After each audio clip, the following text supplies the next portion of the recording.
Walsh, and I am an engineer and here at Codex. I was one of the officers who was tasked with monitoring the patient. Well, we started off pretty simple, just daily drugs and tests, which he's usually fussy about. However, he actually showed some signs of submission and cooperation during them, which is pretty unusual for a patient like him, especially considering the magnitude of symptoms he must have been dealing with. He even got to a point where he refused to eat, so he had to hand-feed his meals to him. He was surprisingly calm and even patient with us. Of course, his strange behaviors prompted extra tests, to which he did display a typical frustration towards. They all came back perfectly normal, so it was impossible to tell what was going on. We dismissed it and simply logged it down to call it a day. We actually had no idea until the next day what had happened.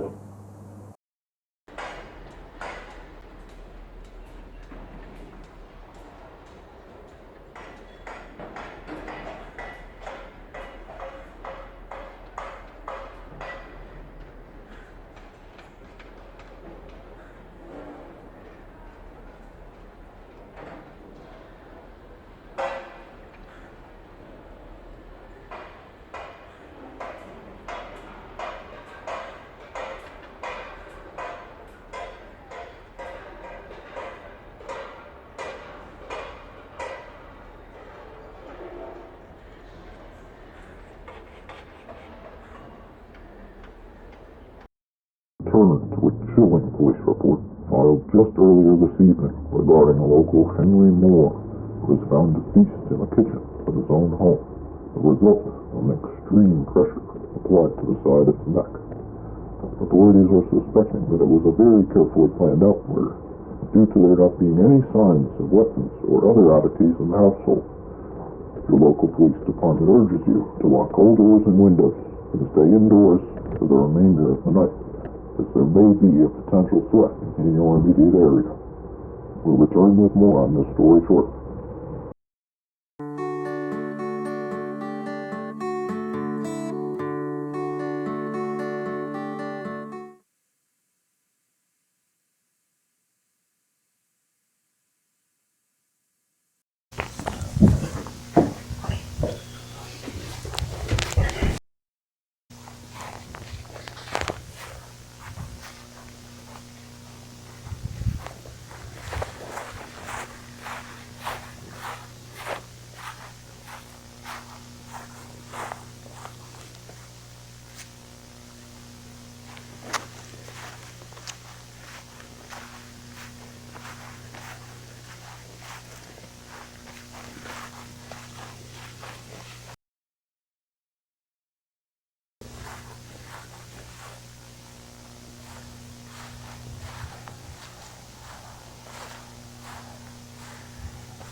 BPC.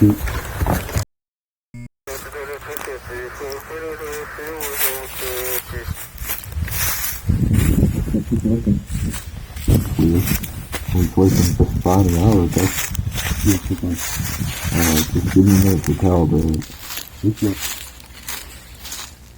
Okay, that should be good enough.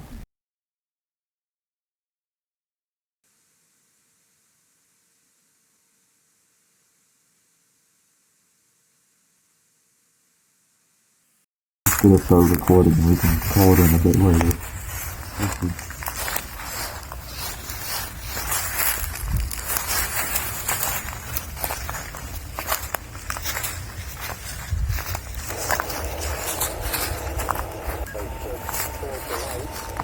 Dolores.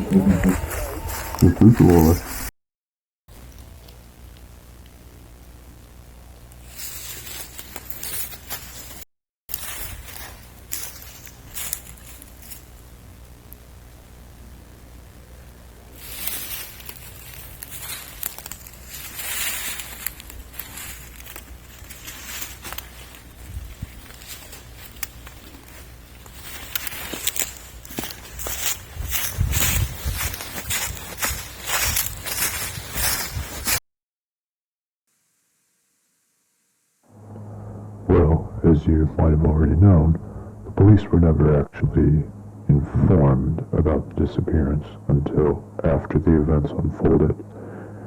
Since Codex operates on mainly federal support, Dr. Gray worried that if the incident were reported to the government, our funding would be cut, or worse.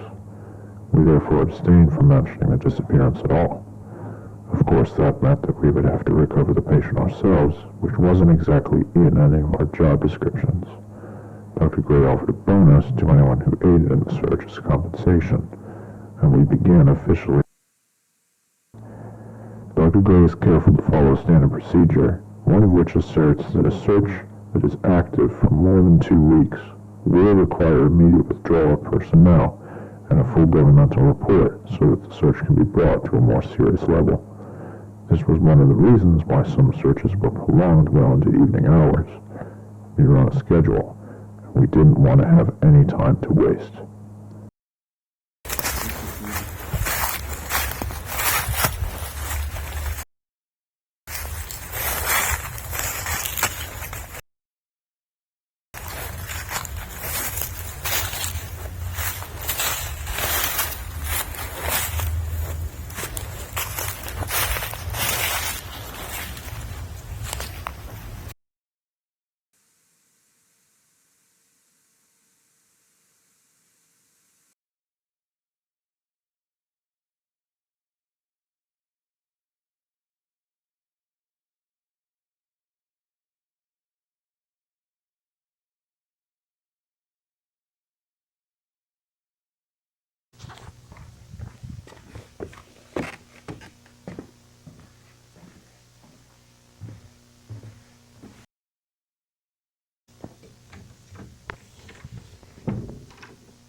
Coincidentally, the escape happened only a week before Project Blue Light was scheduled to commence.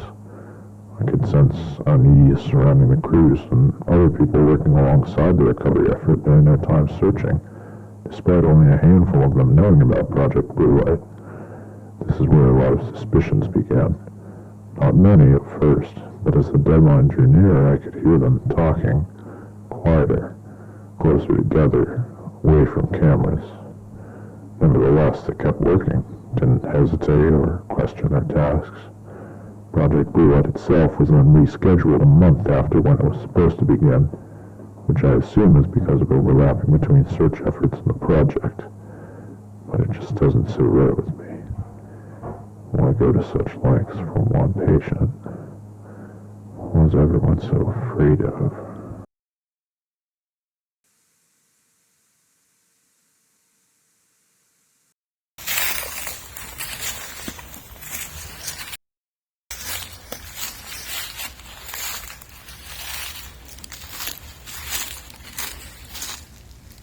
What's up? Something wrong? Where's the feel?